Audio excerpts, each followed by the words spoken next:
Bueno, vamos a empezar.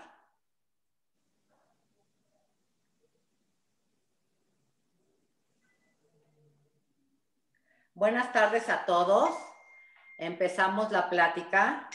Esta tarde va a ser una tarde muy especial y muy rica. Esta tarde tenemos el honor en el Comité de Arte y Cultura, cuya presidenta es la señora Dina Saga y Vicky Michan, de tener el honor con nosotros a Olga Saba. Olga nos va a platicar acerca del arte de la nueva era. Me voy a permitir leer un pequeño currículum de Olga. Perdón, Rosy, todavía no se está grabando. Sí se está grabando, ya estamos. ¿Ya? Sí. Ok, perfecto. Olga Saba terminó sus estudios de bachillerato en el Colegio Hebreo Tarbut. Estudió en la Universidad Iberoamericana, donde se graduó de licenciada en Historia del Arte, con áreas de especialización en el arte y la educación. Habla varias lenguas, entre ellas el portugués. Tiene experiencia en la administración del arte. Tiene una excelente calificación manejando el sector educativo. Además, es graduada de la Asociación Internacional Montessori. Olga genera creatividad e implementa soluciones. Dedicada y motivada, disfruta enseñando e incorporando nuevas habilidades en el campo de las artes. Trabajó en Nueva York en el Creative Time, en el departamento de programación. En Berlín, Alemania, en la galería Michel Fuchs. Fungió como coordinadora en la galería OMR en la Ciudad de México. En el Museo de Arte Contemporáneo en México, en el departamento de educación. Y actualmente es guía Montessori. Tengo el orgullo de presentar a Olga Saba. Buenas tardes, Olga, ¿cómo estás? Hola, mucho gusto. Pues muy contenta de estar aquí con ustedes y pues agradecida con el Comité Cultural, con Vicky y contigo, Dina, por esta oportunidad y bueno, espero que les guste lo que les preparé. Muchísimas gracias y es un placer para nosotros que estés aquí con nosotros. Olga, platícanos un poco, ¿cómo te iniciaste en esto del arte? ¿Qué fue lo que te motivó? Bueno, ahí sí tengo que reconocer que fue gracias a mi mamá, que por alguna razón entre mis hermanos, la que siempre acababa en los museos con ella era yo. Un poco al principio con el pretexto de que podíamos entrar a la tiendita al final y después ya por gusto personal. Cuando estaba en los museos siempre sabía que era lo que me gustaba, era lo que me apasionaba y cuando descubrí que existía una carrera que estudiaba la historia del arte, pues supe que eso era para mí y fue así como decidí, nunca tuve duda qué es lo que quería estudiar y bueno, estudié en la Iberoamericana y así fue mi iniciación. ¿Tú crees que la Universidad Iberoamericana es la más apta para llevar a cabo esta carrera? Bueno, en México la Universidad Americana es la única que la tiene como licenciatura. Todo lo demás son diplomados y en la UNAM existe como posgrado, no como licenciatura. Para mí fue una súper experiencia haberlo estudiado en la Iberoamericana. Hice un intercambio en Londres y uno en París, que eso abrió también muchísimo mi panorama, pero siempre quedé muy agradecida de regreso con la Ibero porque tiene un departamento, el departamento de arte es como muy enfocado a sus estudiantes, no es un departamento muy grande, no éramos muchos estudiantes, entonces sí tienes la oportunidad de hablar muy de cerca con los maestros y tiene como una perspectiva muy global de la historia del arte. Entonces, sí, yo terminé feliz. Qué bueno. ¿Nos podrías platicar un poco de tu trayectoria, de tus exposiciones, de tus logros como historiadora del arte?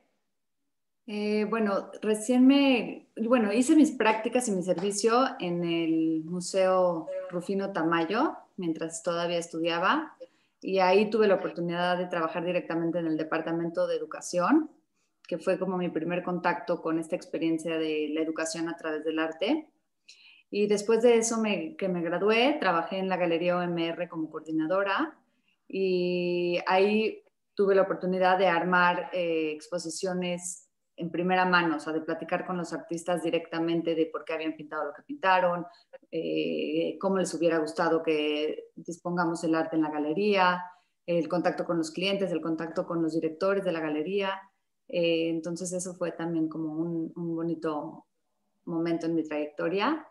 Y después, con mi interés ya lo van a escuchar, pero tengo mucho interés en lo que se llama arte participativo. Entonces busqué un programa que integra la participación a través del arte y fue así como llegué a Creative Time en Nueva York y trabajé con ellos en dos proyectos muy interesantes que justamente tratan de llevar el arte a las calles y que sea una manera de integrar a la sociedad a través del arte. Después de eso, muchos me preguntan que cómo acabé en la educación. Pues bueno, fue justamente regresando a Nueva York que yo sabía que tenía que llevar el arte participativo como más allá y aquí en México no encontré una organización privada que lo haga. Entonces, para mí el contacto más inmediato es llevarlo a través de los niños. Entonces, descubrí el método Montessori, tomé el diplomado y me gradué como guía Montessori. Y así es como actualmente integro la parte de educación a través del arte. Doy clases a niños, en la mañana soy guía Montessori y en la tarde doy un taller de arte y creatividad para niños. Oh, muy interesante, Olga. ¿Y nos podrías decir, por ejemplo, qué artistas admiras más y por qué? Bueno, esa es una pregunta que es como cuando te preguntan qué te gusta más, si la pizza o la pasta, y en verdad te gustan las dos, ¿no? A mí me gusta todo, pero si tuviera que escoger un artista así favorito de todos los tiempos, es Kandinsky. Y si tienen oportunidad de leer su texto de Lo espiritual en el arte, háganlo, porque es increíble sus textos y sus pinturas. Kandinsky para mí es como el que me acompaña siempre. Y después de eso, pues depende del momento, ¿no? Siempre estoy buscando o siempre tengo mis favoritos. Ahorita me gusta mucho Yoko Ono por todos sus mensajes como idealistas y de sueño y del amor, como que me dan esperanza justamente en estos tiempos. David Hockney en otro momento también fui apasionada por él. Rufino Tamayo, siempre. Manet, Matisse, tengo muchos. Ay, qué bueno, qué interesante. Pues te cedo el micrófono para que nos hagas la presentación de qué es lo que vamos a ver en el arte de la nueva era. Gracias. Pues bueno, muchas gracias a todos por estar aquí. Voy a empezar con mi presentación. Entonces, el arte de la nueva era es básicamente un recorrido por la historia del arte para entender la relación que existe entre el arte y nuestra cultura.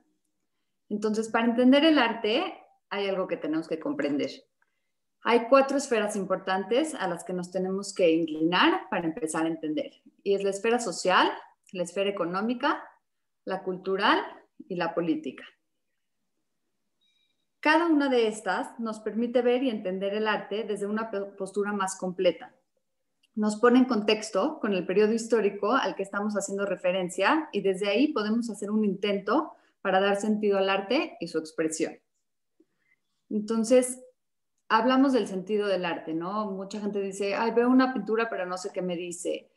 ¿Cómo sé que representó este artista? Entonces, un poquito les voy platicando de qué manera nos podemos acercar al arte para irlo entendiendo. Perdón, históricamente, el arte que estamos viendo son de Van Gogh.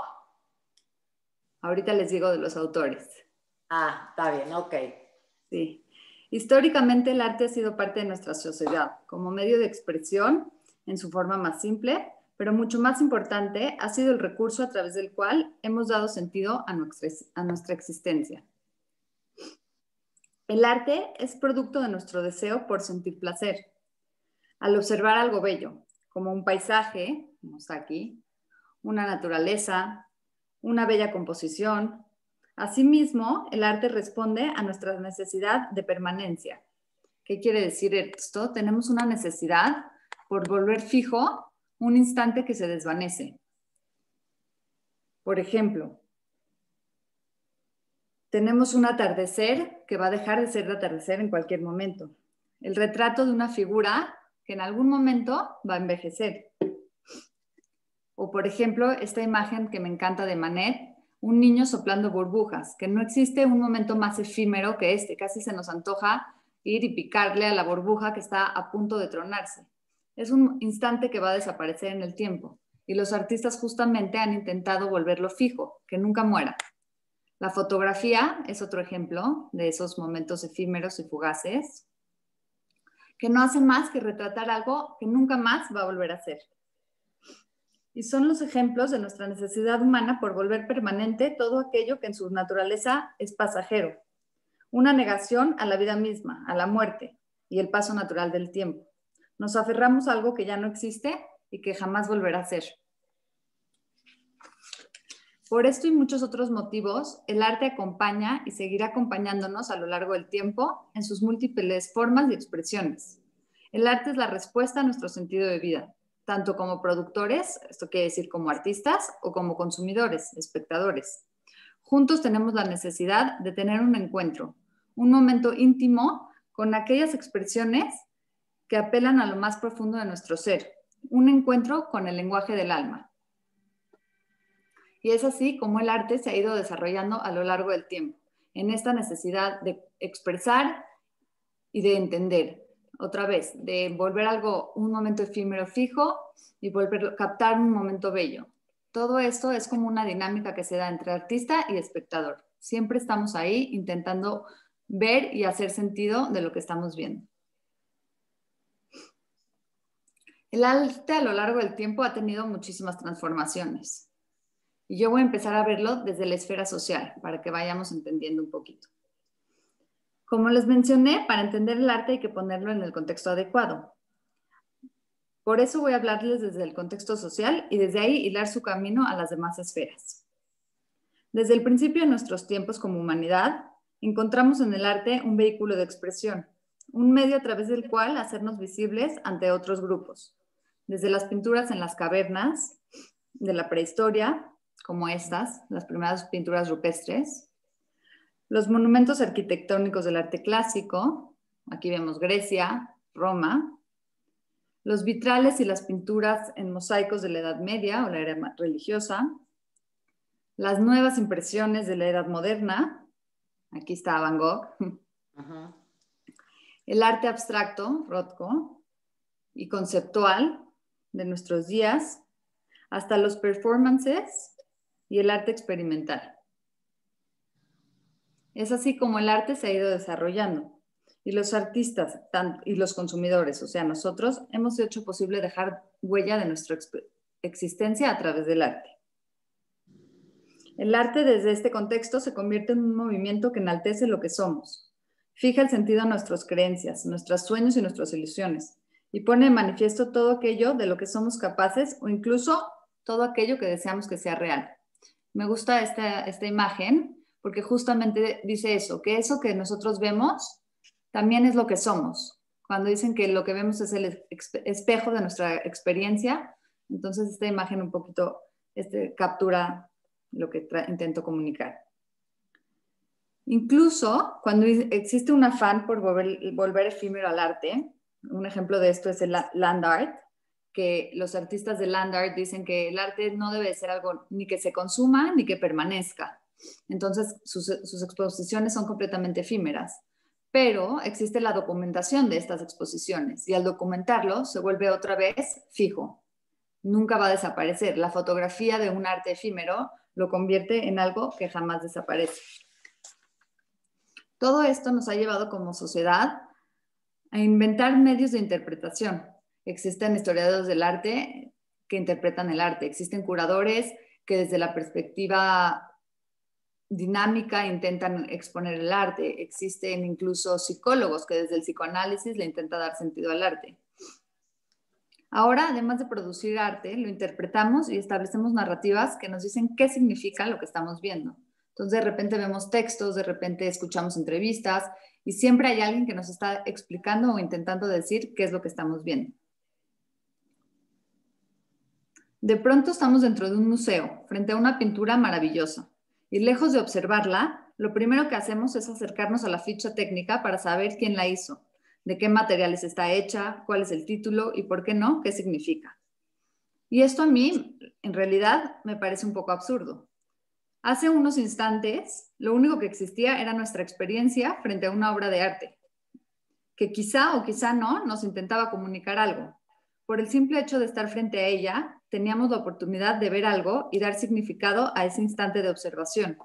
Sin embargo, nos aferramos al conocimiento objetivo y sentimos que al saber el nombre del autor, de la obra y la fecha, es cuando verdaderamente comprendemos y entendemos de qué se trata la obra. Pero a mí esto, repito, me parece absurdo. Minutos antes, ni el artista ni el título de la obra nos eran relevantes. En realidad no existían frente a nosotros. Lo que existía era la experiencia que teníamos frente a la obra. Y es desde ahí que debemos mirar su contenido.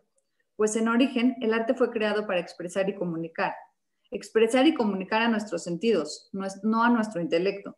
Si lo pensamos lógicamente, ¿cómo es que yo, espectador del 2021, voy a comprender lo que Delacroix sintió al pintar, por ejemplo, La libertad guiando al pueblo, que es esta pintura que vemos acá, en 1830? Históricamente me es imposible revivir la escena. No conozco lo que es estar bajo la opresión de una monarquía, ni tampoco el simbolismo del romanticismo francés. Podríamos tomar una lección acerca de la historia de esta pintura, de su artista, y entonces entender su significado histórico. Pero mientras esto no sea así, lo único que sí puedo entender es lo que la pintura me dice hoy. Puedo ver la expresión del personaje y sentirme atraído por su valentía y compromiso. Puedo identificarme con la injusticia social que se ve en la escena.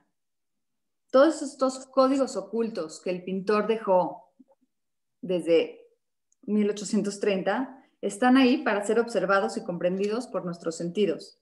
Y esta es la cualidad más valiosa del arte, y es precisamente lo que lo vuelve atemporal, listo para ser visto y comprendido en cualquier momento y lugar histórico. Así que la siguiente vez que vayan a un museo, por favor, no se acerquen a la ficha técnica. Primero dense la oportunidad de ver y sentir lo que les dice la pintura. En algunos de sus escritos... Muy buen tip, ¿eh? ¿Mande? Muy buen tip. Sí, siempre ver y sentir la pintura antes de ir a leer cualquier contenido. En alguno de sus escritos, Pablo Picasso dice: me tardé 4 años en pintar como Rafael, pero me llevó toda una vida aprender a dibujar como un niño. Y lo mismo aplica para el espectador. Debemos entrenar nuestra mirada para volver a ver el arte como los niños, de manera libre y espontánea. Si en algún momento tienen la oportunidad de ir a un museo con un niño, háganlo. Es la experiencia más bonita que hay porque su primer acercamiento con el arte es completamente noble. No tiene ningún juicio, prejuicio de qué deben de estar viendo o qué no. Y de verdad sus interpretaciones son así, espontáneas y sabias, porque se dan la oportunidad realmente de ver. Entonces los invito a ver como niños. Esta es otra frase de Kandinsky que me encanta, que dice que no solo debes entrenar tus ojos, sino también tu alma para ver el arte. Y bueno, de aquí los paso a la esfera económica y vamos a entrar al mundo del coleccionismo y del mercado del arte. Entonces, bueno, habiendo tocado este punto clave en la recepción de las artes, que como les dije, siempre hay alguien que está direccionando nuestra interpretación, podemos comenzar a entender por qué el contexto económico del arte es otra esfera importante para entender su desarrollo. Desde la era más temprana del arte, su producción estaba sujeta al encargo de quienes lo comisionaban. Siempre eran las monarquías, en su momento los Médicis patrocinaban el arte, ya sea por encargo de algún rey o gobernante, o por la iglesia, o por algún burgués refinado. Su producción no dejaba de ser más que un medio exclusivo de las élites de la ciudad, para mostrar poder o refinamiento. Entonces, aquí es el típico ejemplo, ¿no? Del arte en Versalles, por ejemplo, o el arte dentro de las catedrales. Era un arte, cuando era por parte de la iglesia, era un arte con el que tenía la intención de educar, mandar un mensaje, y cuando era por parte de la nobleza era para mostrar opulencia. Siempre los nobles están retratados casi nunca envejecidos, siempre arriba de un caballo para mostrar poder, con las mejores ropas para mostrar riqueza. Sin embargo, en medida que la cultura se expandió y las sociedades establecieron nuevos paradigmas, el destino del arte también cambió. Los artistas comenzaron a reclamar su libertad y sus creaciones empezaron a apelar a sentimientos más universales y no a temas exclusivos de un grupo social. Entonces, el arte cambia por completo. Aquí lo que podemos ver es que vemos paisajes, vemos sentimientos. A simple vista son paisajes, pero estos son cuadros que apelan a sentimientos universales. Por ejemplo, estar frente a este paisaje tan vasto de William Turner. Hay un poquito de sentimiento de no saber qué va a pasar o de nostalgia ante el tiempo. Y todo esto es algo que cualquier persona puede interpretar y cualquier persona se puede sentir identificado, a diferencia de este rey, que a lo mejor yo soy una persona que nunca en mi vida estaré cerca ni del textil más precioso ni de la joya más refinada. Sin embargo, un paisaje así nos habla a cualquiera. Aquí les voy a hacer una mención que tenemos que saber, que siempre en la evolución del arte existieron los artistas rebeldes o vanguardistas que iban en contra de los principios burgueses del arte y mostraron un arte libre y transgresor, incluso cuando no era permitido. Y aquí hay un ejemplo, por ejemplo, de Goya con su maja desnuda y su maja vestida, que él al pintar su maja desnuda y presentarla, lo mandaron a vestirla. Entonces, por eso existe la maja desnuda y la maja vestida. Mira, qué interesante. Un cambio muy importante también en la historia del arte fue particularmente después de la Primera Guerra Mundial, que surgen nuevas corrientes que buscan sustituir el academicismo y evadir el control sugerido por los coleccionistas. En este periodo se crean los primeros ready-mades de Marcel Duchamp, con los que de una manera irónica hace burla al afán de la sociedad por adquirir y coleccionar arte como objetos preciosos. Con sus ready-mades, Duchamp nos presenta objetos prefabricados de manera industrial en un contexto completamente diferente. Disponiéndolos a manera de objetos artísticos, Duchamp eleva su connotación de objetos de obra de arte y con ello cuestiona qué es lo que determina el valor del arte. ¿Por qué un simple inodoro? Esto para las personas que no están familiarizadas es un retrete, literalmente un inodoro que el artista firma con sus insignias, ni siquiera lo firma como Duchamp, y lo presenta en una exposición como una fuente y dice que para él esto es arte. Y entonces aquí cualquiera puede decir, bueno, esto hace un momento estaba en un baño público y era algo que nos causaba asco, de hecho. ¿Por qué ahora lo vemos como arte? Y entonces son todas estas preguntas que empiezan a generarse y a surgir en el medio del arte. ¿Por qué un simple inodoro, al tener las insignias del artista y ser presentado en un museo, ahora es reconocido como un objeto artístico? Y en otro contexto no era más que un retrete. ¿Quién le da valor al arte? ¿Cómo evaluamos un objeto? ¿A quién le pertenece? Entonces, bueno, una frase de Yoko Ono que dice, "What is beauty? It's what you love."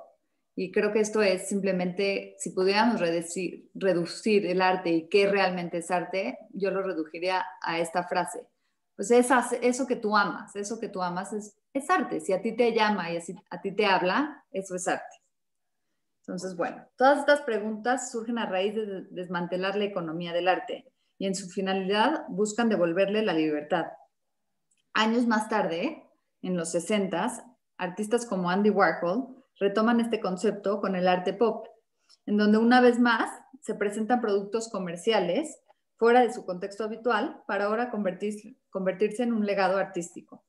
Entre muchas otras premisas, Warhol insiste en que el verdadero artista es aquel que produce algo que no necesitamos poseer o tener. En resumen, hace una crítica a la producción masiva, el capitalismo y las consecuencias del consumismo. Entonces, aquí también hay una frase de Andy Warhol que dice, "An artist is someone who produces things that people don't need to have."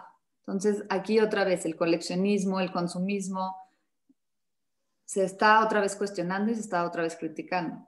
aquí es un punto un poquito frágil porque incluso cuando él trataba de evadir el coleccionismo y evadir la privatización del arte, él acaba estando en museos, en galerías, y su arte finalmente es consumido otra vez por el mercado del arte. Es como un loop muy difícil de vencer, pero con sus producciones de pop art, básicamente, entre muchas otras cosas, es lo que trata de sugerir. Incluso Warhol reconoce que el arte más bello no es ni siquiera producido por el ser humano, sino que es el que está en la naturaleza. Warhol dice, "Land really is the best art." Entonces aquí como que le quita toda importancia al artista y al arte y dice, volteemos a la naturaleza, volteemos a ver eso que nos rodea, eso es arte. Claro. Entonces, bueno. Yo estoy de acuerdo con que volteemos a ver la naturaleza y eso es arte. Sí. Y otra vez, lo que importa es nuestra experiencia con lo que estamos viendo, con darnos ese tiempo de apreciarlo, con entrar a un museo y ver esa pintura y darnos esos instantes de sentirla, con voltear y ver un paisaje hermoso, un atardecer. Esas experiencias realmente son momentos de arte. Entonces, bueno. También en este periodo existen muchos otros ejemplos de arte que buscan evadir los convencionalismos y liberar al arte de su consumo. Empieza el street art, el land art, el arte povera, entre otros movimientos a través de los cuales se les quiere otorgar dignidad al arte por lo que es en sí mismo y no por lo que otros consideran que es valioso. Con todos estos movimientos radicales, lo que vemos es una necesidad por hacer del arte un movimiento más democrático. Entonces, bueno, aquí está Banksy en su street art, este era Basquiat. Y bueno, algo muy importante de mencionar es que la palabra democracia es un término polémico en todos sus sentidos. Tanto en el arte como en la política, su verdadero sentido es una utopía que jamás vamos a alcanzar. Sin embargo, nos va a permitir ahondar justamente en la esfera política del arte, para seguir comprendiendo su sentido a lo largo del tiempo. Entonces aquí empiezan a ver como estas conexiones entre la economía del arte, la sociedad y ahora vamos a ver la parte política del arte.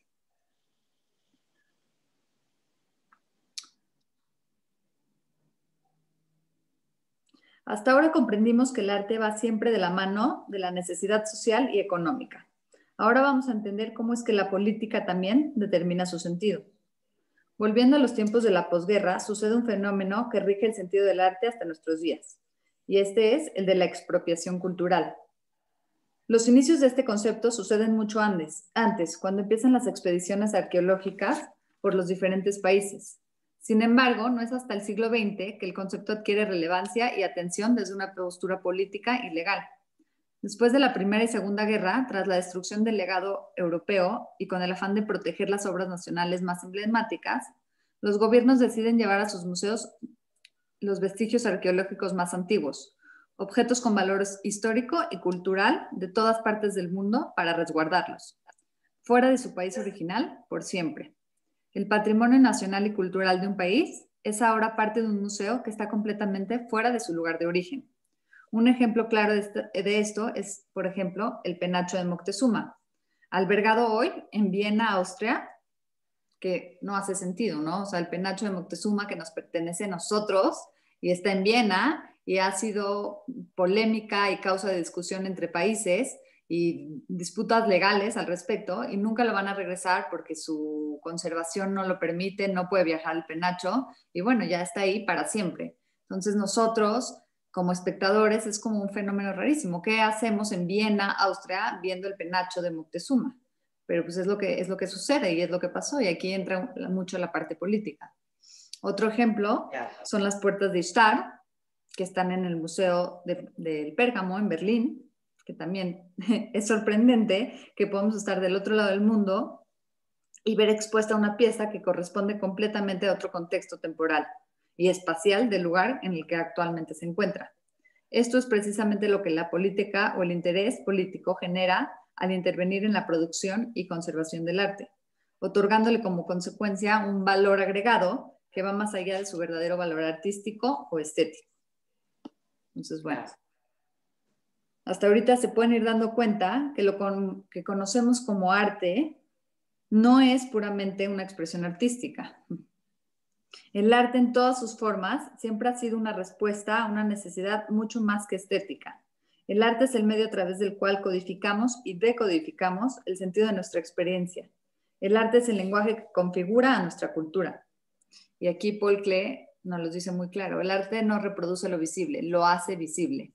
Entonces el arte en sí mismo es un mundo de lenguajes, de códigos, de sistemas políticos, económicos, sociales. Entonces, si estudiamos arte, estudiamos relaciones entre países, estudiamos relaciones entre culturas, estudiamos también un poco del pensamiento más como espiritual de los artistas, estudiamos estética. Entonces el arte lleva un montón de códigos implícitos.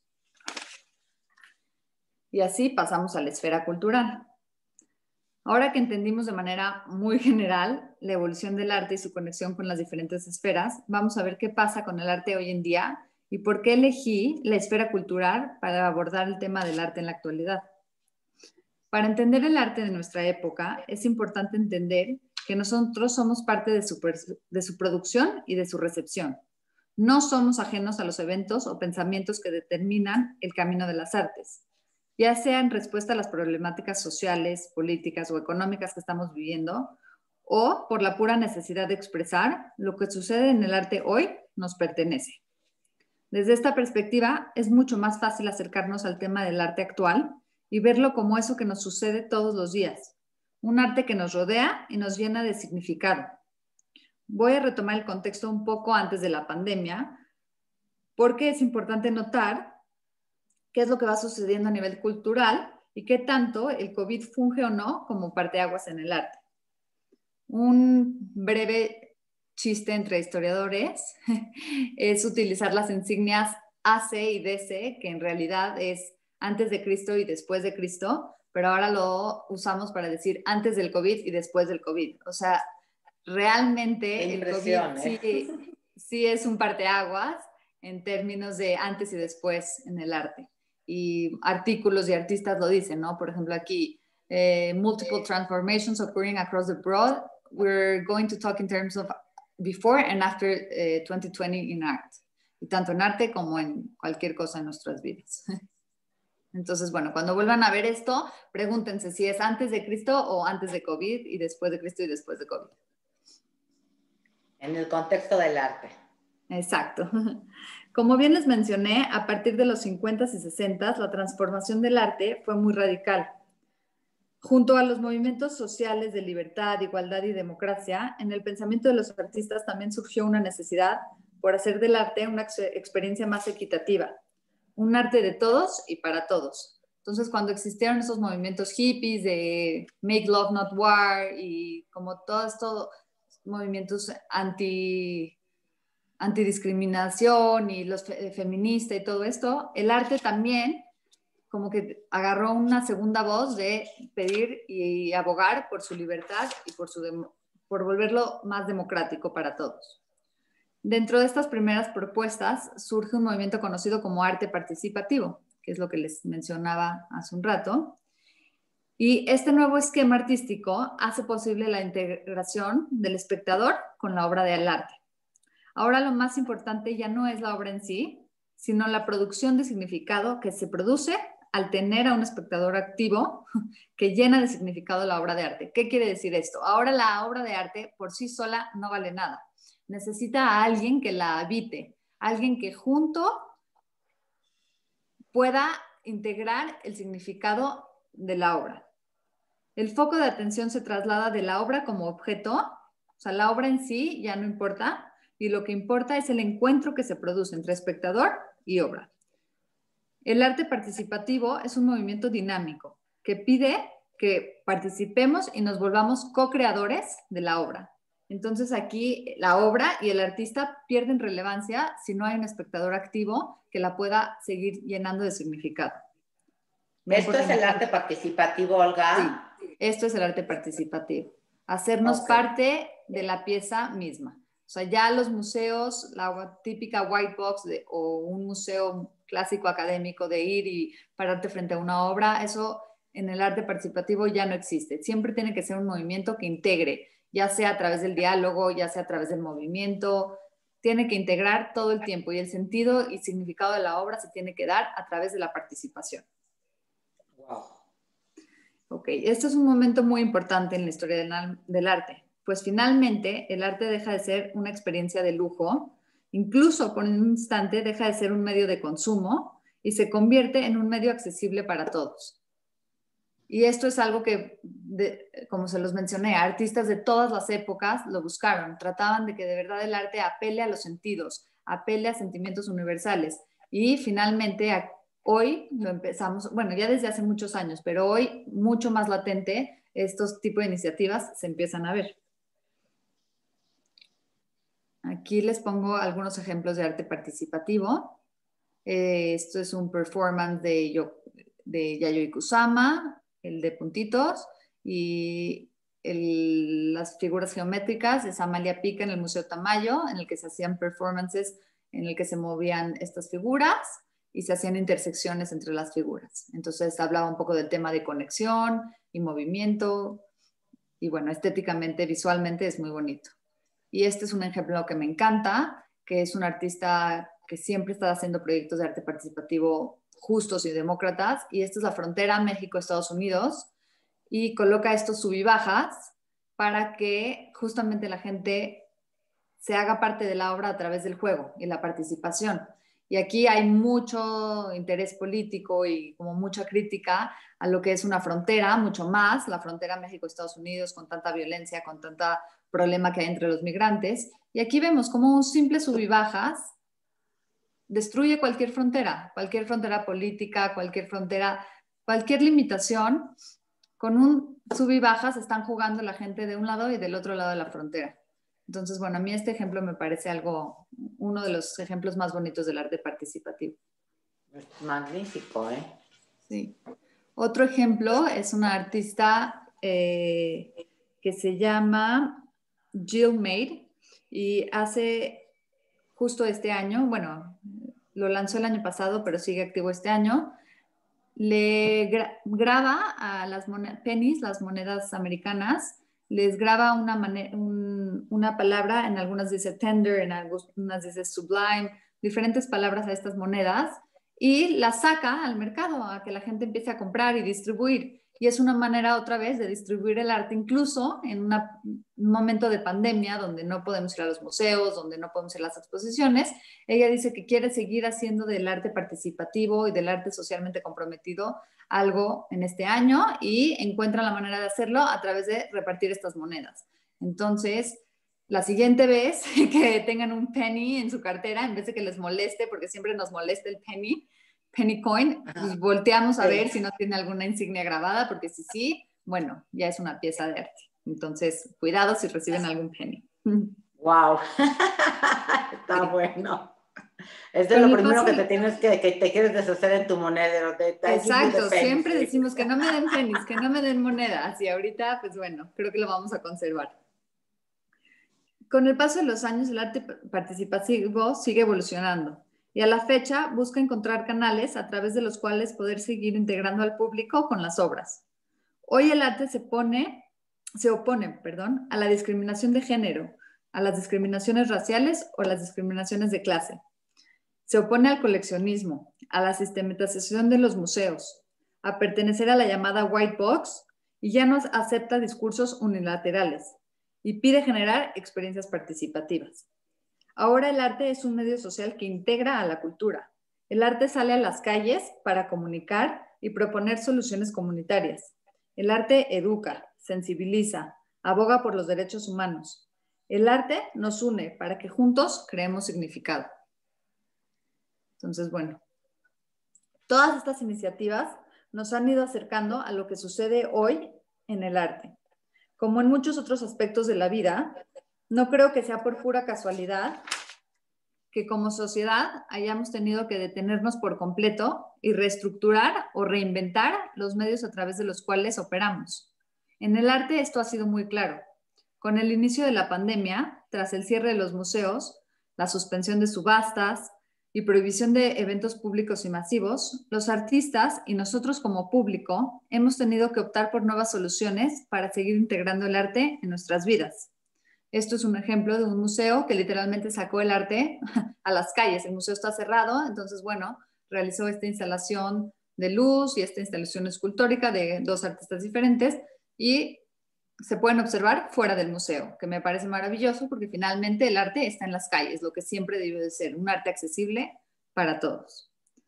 Entonces, seguramente al inicio de la pandemia, muchos de ustedes, incluyéndome, nos convertimos en viajeros virtuales por experiencia. Otros visitamos todos los acervos digitales de los museos más prestigiosos, que con el cierre de sus puertas se volvieron públicos y accesibles para todos. Entonces, de nuevo, a mí esto me parece maravilloso, porque una persona que jamás podía viajar al otro lado del mundo para ver este tipo de colecciones o el acervo de los museos más importantes, ahora en un clic lo tiene en su pantalla y hay mucha gente que debate y dice, bueno, esto nunca va a reemplazar el contacto presencial con el arte, el poder estar en un museo con la obra, con la pieza. No, nunca lo va a reemplazar, pero por lo menos es un primer acercamiento. Entonces, a mí me parece algo muy positivo.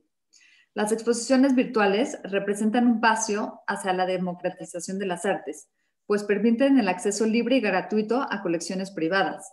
Es por esto que incluso en la era post-COVID, muchos de los museos y galerías seguirán invirtiendo en tecnologías para hacer recorridos virtuales por sus exposiciones. Esta transición en el arte implica también que la manera de pensar el arte va a cambiar. Los curadores podrán explorar nuevos medios para diseñar las exposiciones y volver la experiencia, tanto física como virtual, un recorrido innovador y estéticamente placentero. En términos curatoriales, vamos a empezar a ver cada vez más el uso de herramientas como realidad aumentada y vectores de la tercera dimensión. Cualquiera que sea el caso, lo importante va a ser seguir brindando a un nivel, incluso a un nivel virtual, una experiencia participativa con el espectador. Tanto artista como curador tendrán que repensar la obra de arte ahora en términos tecnológicos. Si las personas pasamos cada vez más tiempo en el mundo digital, el arte, por consecuencia, debe encaminarse hacia esos medios para seguir permitiendo el encuentro entre arte y espectador. O sea, tú sí estás a favor, perdón, Olga, tú sí estás a favor de que la gente vaya a hacer todos sus recorridos virtuales por la computadora.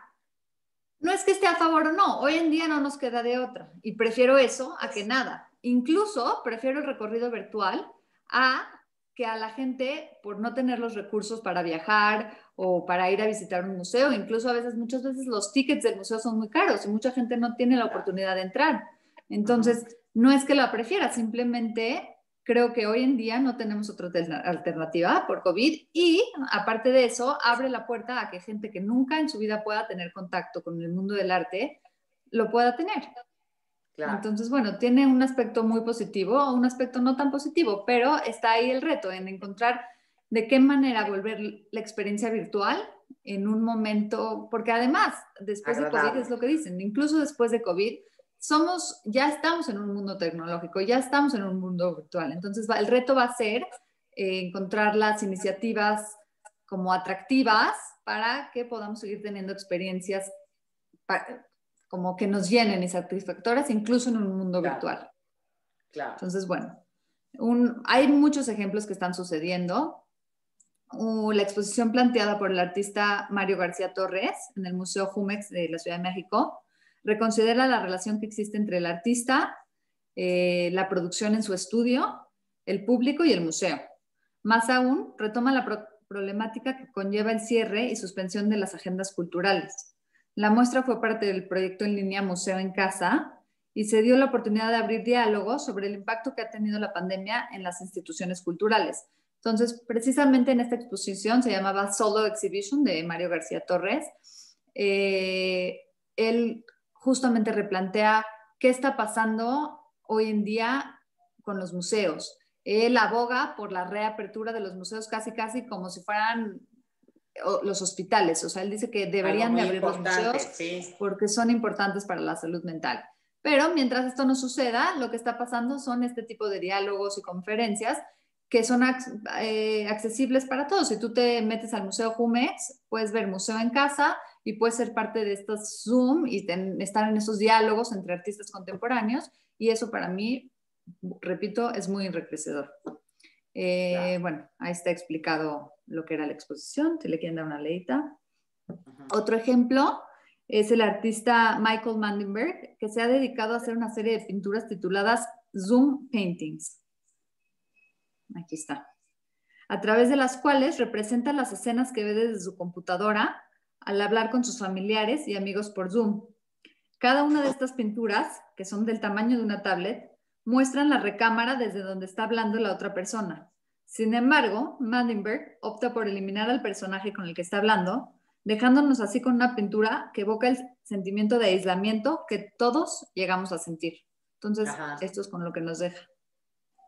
Y wow, eso para mí, por ejemplo, es un arte nuevo, ¿no? O sea, está pensando en que es arte, o sea, no se ve la persona, pero se ve lo que está acá atrás. Entonces tú, para poder dar la conferencia, te buscas tu espacio, te buscas que la luz, te busca que esté bonito lo de la parte de atrás. ¿Eso va a formar parte del arte?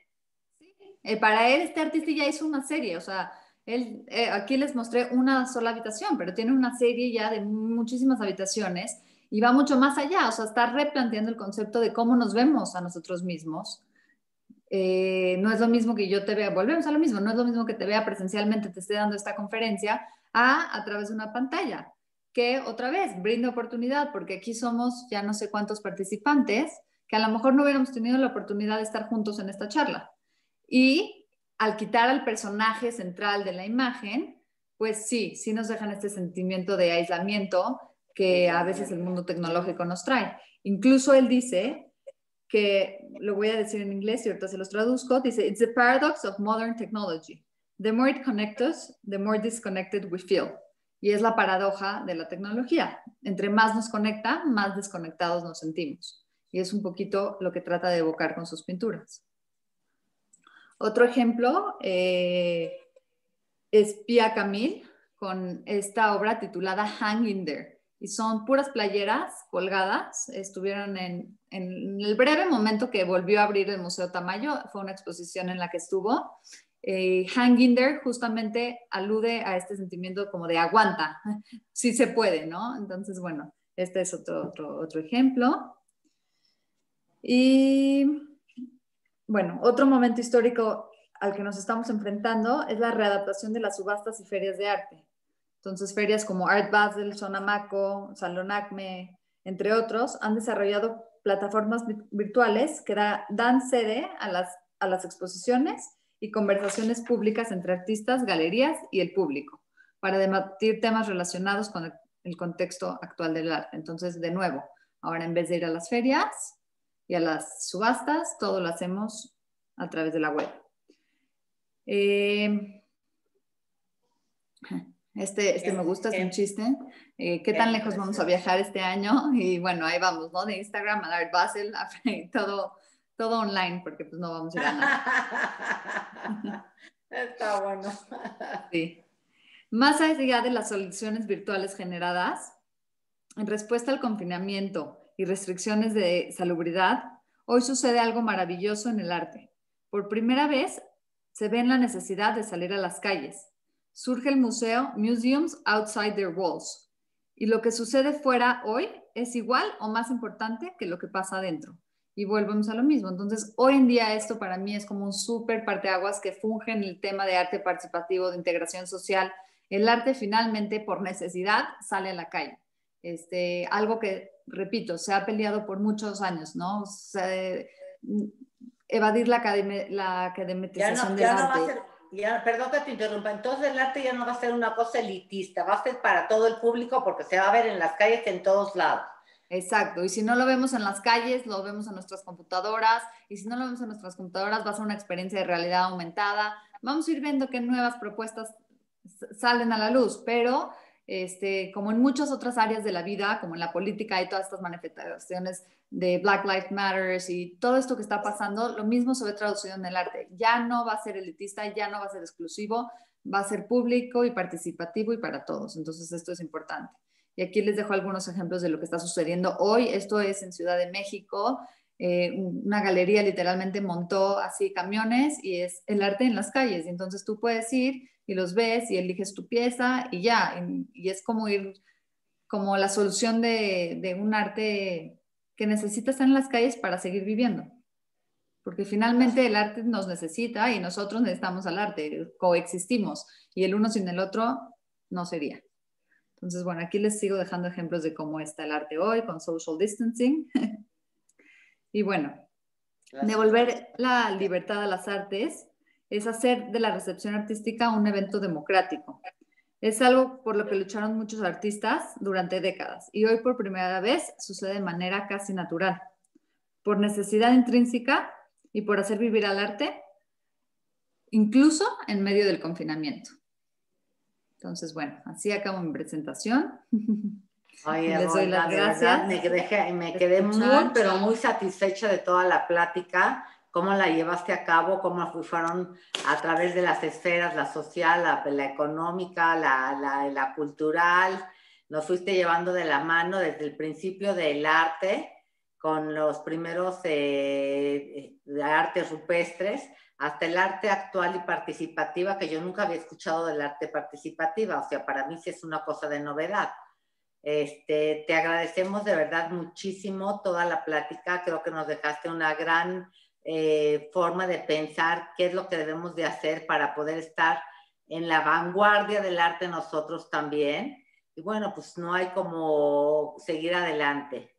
Y una pregunta, ¿qué mensaje le puedes dar a nuestra comunidad para impulsar el arte y la cultura?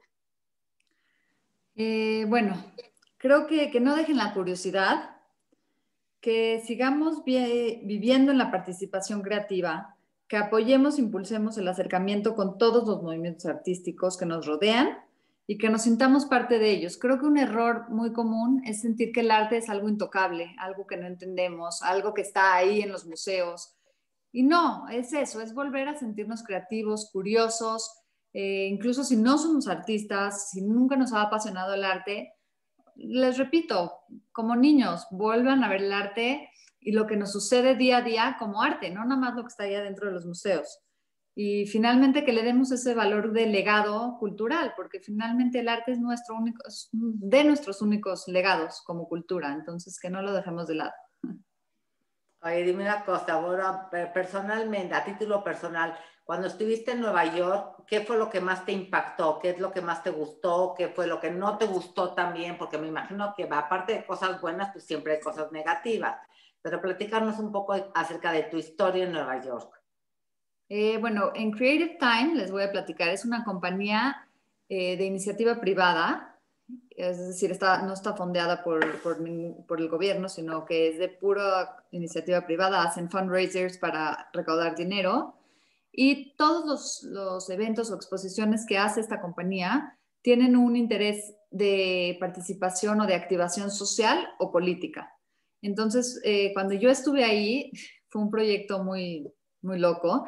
Y lo que hicieron es que se estaba desarrollando el área de Dumbo en Brooklyn, en el Navy Yard, pero en esa época era un área muy violenta. Había shootings cada semana y había muchos inversionistas. En su momento estaba muchos inversionistas que querían ahí hacer edificios para oficinas. Se me olvidó el nombre, cómo se llaman estas oficinas compartidas, pero bueno, restaurantes, los inversionistas querían activar la zona, pero era una zona muy, muy conflictiva.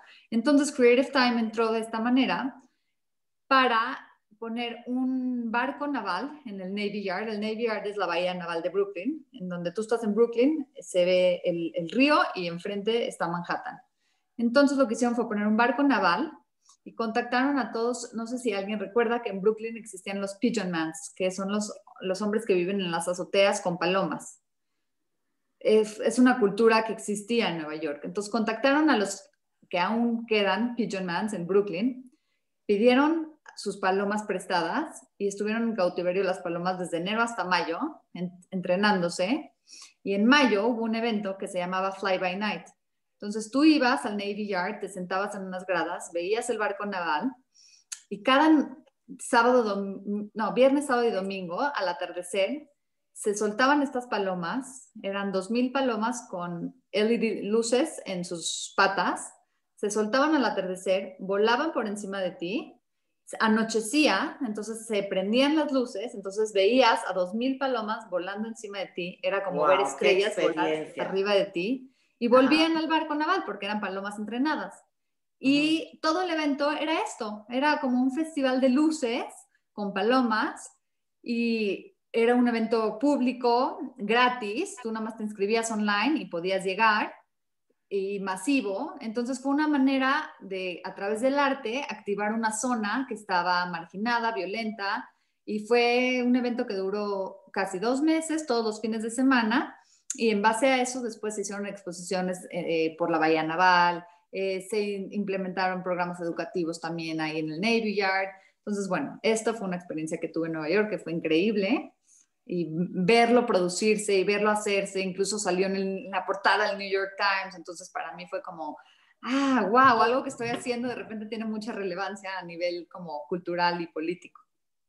Claro, claro, y qué padre, Olga. ¿Y alguna otra cosa que hayas tenido con algún artista en especial o con algún curador? Bueno, esa experiencia más que nada se me ha dado aquí en México. Hoy en día es muy fácil contactar a cualquier artista por Instagram. Literalmente creo que es de las ventajas que también tenemos hoy en día con los medios de comunicación. Les escribes y como que te contestan inmediatamente. Entonces, eso ha sido como de mis experiencias más padres en el arte, poder contactar directamente con los artistas. Y al final, como lo que más gratificación me da y con lo que más grata me siento es trabajar otra vez, vuelvo a lo mismo con los niños. Cada que trabajo con los niños y con el arte, yo misma reconecto con ese nuevo o con esa manera original de ver y de sorprendernos con el arte. Entonces, sí, para mí lo más enriquecedor hoy en día es trabajar con los niños en el arte. Pues Olga, muchísimas gracias por esta tarde tan deliciosa, tan nutrida, con tanta interés. De verdad, estuvo preciosa la plática. Te agradecemos mucho en nombre de nuestra presidenta Vicky Michan y Dina Saga, una servidora, el haberte contactado con el Comité de Arte y Cultura para esta presentación. A todos les damos las gracias por haber entrado a esta plática. No sin antes avisarles que esta plática queda grabada en Face del Monte Sinai, la pueden ver para todo. Muchísimas gracias y buenas tardes. Gracias. A ti, gracias. Nos quedamos un momentito, Olga, para platicar. Sí, gracias. Bye, bye. Después te voy a mandar